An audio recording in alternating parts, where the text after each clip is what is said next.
Queridos amigos, sejam bem-vindos ao canal Videira Espírita.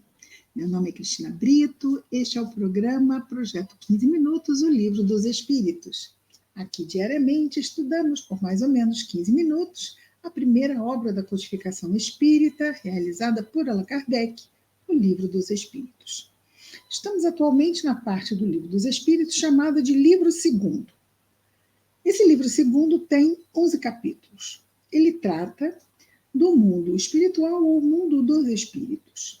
E estamos agora no capítulo 5 destes 11, que trata sobre as considerações que Kardec vai fazer, baseado nas revelações que a Falange do Espírito de Verdade traz, sobre a pluralidade das existências, que foi o tema do capítulo 4. Então, no capítulo 5, que é a questão, o item, né? Questão 222, é apenas sobre essas considerações. Então, é bem grande, estamos hoje na parte 3 já, né? Então, vamos dar continuidade aqui. Kardec nos diz: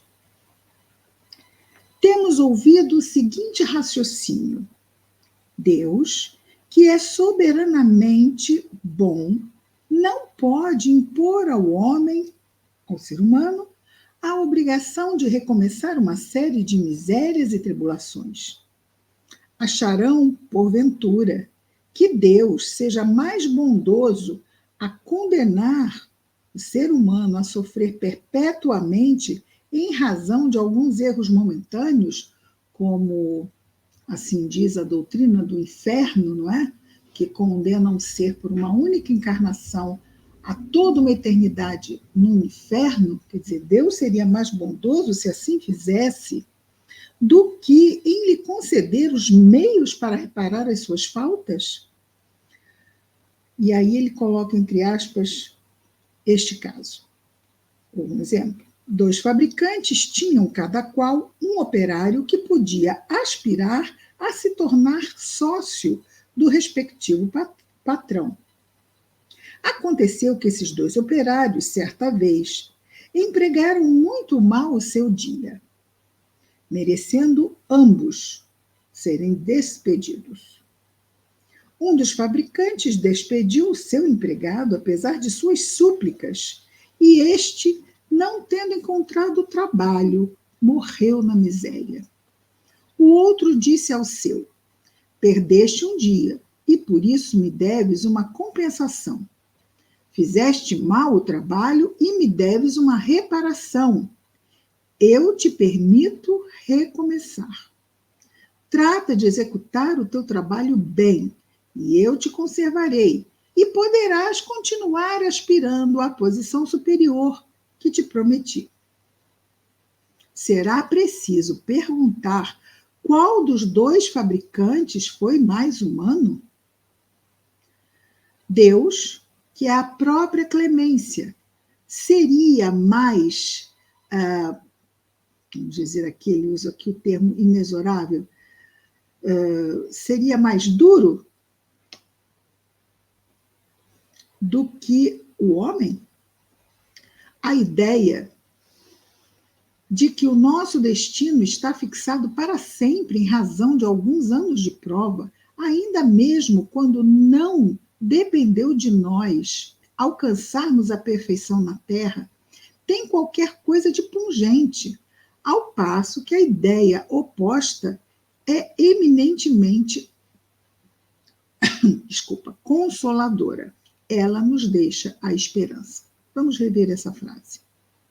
A ideia de que nosso destino está fixado para sempre em razão de alguns anos de prova, isto, não é? De uma encarnação ser se condenado eternamente ao inferno, ainda mesmo quando não dependeu de nós alcançarmos a perfeição na Terra, tem qualquer coisa de pungente, ou seja, que nos dá uma dó danada. Não é? Assim, ai meu Deus do céu, foi só aquela situação tão infeliz, foram até circunstâncias outras, e tudo lá ficou condenado agora ao inferno pela eternidade. Isso é pungente, nos inspira piedade.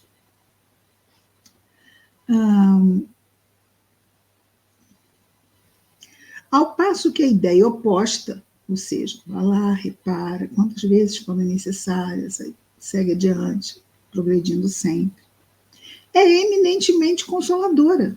Ela nos deixa a esperança. Assim, sem nos pronunciarmos pró ou contra a pluralidade das existências, sem admitirmos uma hipótese mais do que a outra, diremos que, se pudéssemos escolher, ninguém haveria de querer um julgamento inapelável. Ou seja, é essa sentença, sem recorrer a outras instâncias. Não pode apelar a nenhuma outra instância. Disse um filósofo que, se Deus não existisse, seria preciso inventá-lo para a felicidade do gênero humano. Outro tanto se poderia dizer da pluralidade das existências. Mas, como já dissemos, Deus não nos pede permissão nem consulta os nossos gostos. Ou isto é, ou não é. Vejamos de que lado estão as probabilidades e encaremos o assunto de outro ponto de vista, sempre fazendo abstração do ensino dos espíritos e unicamente como estudo filosófico. Então, aqui nos levou Kardec a analisar uma opção, ou seja, fomos mal numa encarnação, estamos condenados para a eternidade ao inferno. Fomos mal numa encarnação, mas teremos oportunidade em outras encarnações de reparar o mal feito e continuarmos evoluindo. O que mais chama a nossa razão pelo bom senso? O que mais faz sentido? Não é uma questão de gosto religioso, é uma questão de razão, do que faz sentido. Por isso ele disse a questão do filosófico. Né? O filosófico, ele faz perguntas, vê pontos, contrapontos, tese, antítese, e aí a conclusão disso, está sempre buscando avançar no entendimento, fazendo perguntas. E este é um livro altamente filosófico, o Livro dos Espíritos. Ele faz perguntas. Os espíritos respondem e nós refletimos sobre isso e vamos absorvendo, através da nossa razão, no nível do entendimento de cada um de nós. Um absorve 10%, outro absorve 20%, outro 30%, outro 80%. Digo 80%, algumas pessoas que já conseguem isso, porque cada vez que nós vamos estudar o Livro dos Espíritos, conseguimos absorver um tanto mais no entendimento que tínhamos da última vez que estudamos. Por isso é importante estudar, estudar e, mais uma vez, continuar estudando, porque nós vamos progredindo no nosso entendimento. Continua Kardec. Se não há reencarnação, aquele continua nos fazendo refletir, buscando o que melhor atende à nossa razão. Se não há reencarnação, só há uma existência corporal. Isto é evidente. Se a nossa atual existência corpórea é única, a alma de cada ser humano foi criada por ocasião do seu nascimento, ao menos que se admita a anterioridade da alma. Quer dizer, mesmo havendo apenas uma encarnação, pode ser que a alma já existisse e ela fosse encaminhada para a encarnação num determinado momento. Mas, mais sentido talvez fizesse, que, como ela só vai ter uma única chance, que ela seja criada e já venha à carne.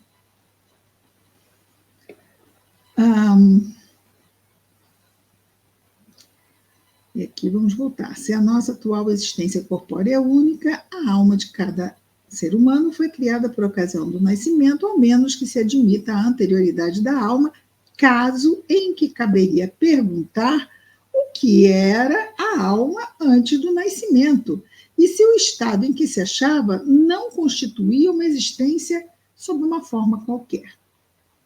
Outra pergunta. sobre a qual ele está simplesmente perguntando, porque ele mesmo não está trazendo respostas. Veja bem, quem nos traz as respostas são os espíritos, as perguntas que Kardec faz.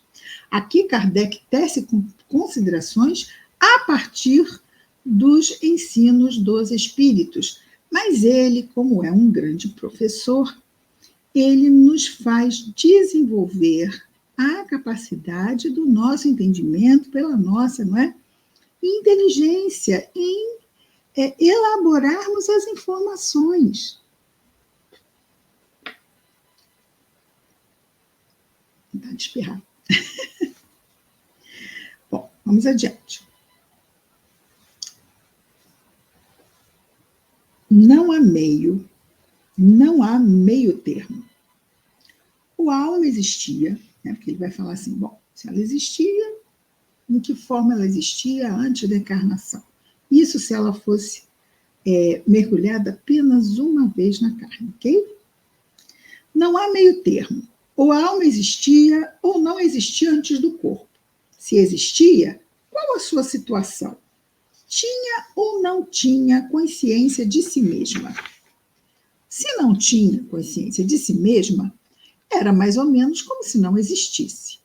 Se tinha individualidade, era progressiva, essa individualidade era progressiva, ela vinha de algum ponto evoluindo, e num determinado ponto ela era mergulhada apenas uma vez na carne, não é?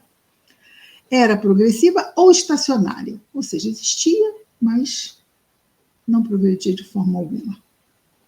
Em ambos os casos, a que grau chegara no corpo? Porque num determinado momento ela é colocada numa encarnação.